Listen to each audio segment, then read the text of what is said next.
মাগুরার আলোচিত শিশু আসিয়ার ধর্ষণ ও হত্যা মামলায় আজ ন্যায় বিচারের আলো দেখলেন তার শোকার্ত পরিবার। এ মামলার প্রধান আসামি হিটু শেখকে মৃত্যুদণ্ড দিয়েছেন আদালত। রায় বাকি ৩ আসামি খালাস পেয়েছেন। অভিযোগ গঠন বা বিচার শুরুর ২১ দিনের মাথায় আলোচিত এই মামলার বিচার কার্যক্রম শেষ হল। ঘটনার মাত্র ২ মাস ১১ দিনের মাথায় এ মামলার রায় হয়েছে। বিস্তারিত আহমেদ অনির প্রতিবেদনে।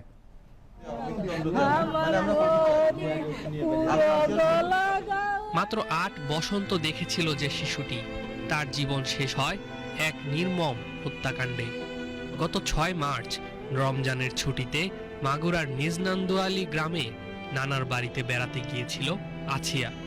স্কুলের ইউনিফর্ম গুছিয়ে বইয়ের পাতা উল্টে যেই শিশুটি স্বপ্ন দেখত বড় হওয়ার, সেই আছিয়াকেই তারই আত্মীয়ের ঘরে নৃশংসভাবে আঘাত করা হয়।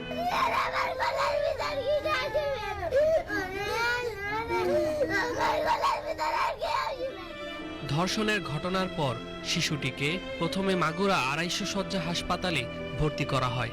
এরপর ফরিদপুর মেডিকেল এবং পরে ঢাকায় সম্মিলিত সামরিক হাসপাতালে ভর্তি করা হলে সেখানে চিকিৎসাধীন অবস্থায় ১৩ই মার্চ বেলা ১টায় শিশুটির মৃত্যু হয়। চিকিৎসকদের সর্বোচ্চ প্রচেষ্টা, দেশবাসীর প্রার্থনা সবকিছুকে ব্যর্থ করে দিয়ে মাগুরার ৮ বছরের কন্যা শিশুটি মৃত্যুর কাছে হেরে গেল। ৮ মার্চ পুলিশের অভিযুক্ত ৪ জনকে আসামি করে সদর থানায় মামলা করেন শিশুর মা আয়েশা আক্তার। পরে তাদের সবাইকে গ্রেফতার করে পুলিশ। কন্যা হত্যার বিরুদ্ধে দায়ের করা এই মামলার গতিধারা দেশ জুড়ে আলোড়ন তুলেছিল। আছিয়ার মৃত্যুর পর মাগুরা থেকে ঢাকা পর্যন্ত রাস্তায় নেমে আসেন সাধারণ মানুষ। প্রতিবাদে বিক্ষোভে ফেটে পড়ে সবাই। ধর্ষণের সর্বোচ্চ শাস্তি মৃত্যুদণ্ড কার্যকরের দাবি করা হয়। তারই প্রেক্ষিতে ধর্ষণ মামলার বিচার ৯০ দিনে শেষ করতে সংশোধিত নারী ও শিশু নির্যাতন দমন অধ্যাদেশের খসড়া তৈরি করা হয়। মাত্র ৮ বছর বয়সী শিশু আছিয়ার নির্মম ধর্ষণ ও হত্যা চেষ্টার মামলায় আজ ন্যায় বিচারের আলো দেখলেন তার শোকার্ত পরিবার।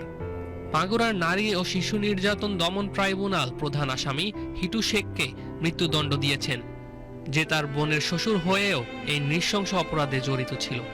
আদালত রায়ে বাকি ৩ জনকে খালাস দিয়েছেন। অভিযোগ গঠন বা বিচার শুরুর ২১ দিনের মাথায় আলোচিত এই মামলার বিচার কার্যক্রম শেষ হল। ঘটনার মাত্র ২ মাস ১১ দিনের মাথায় এই মামলার রায় হয়েছে। আহমেদ অনি, ভিটিভি নিউজ।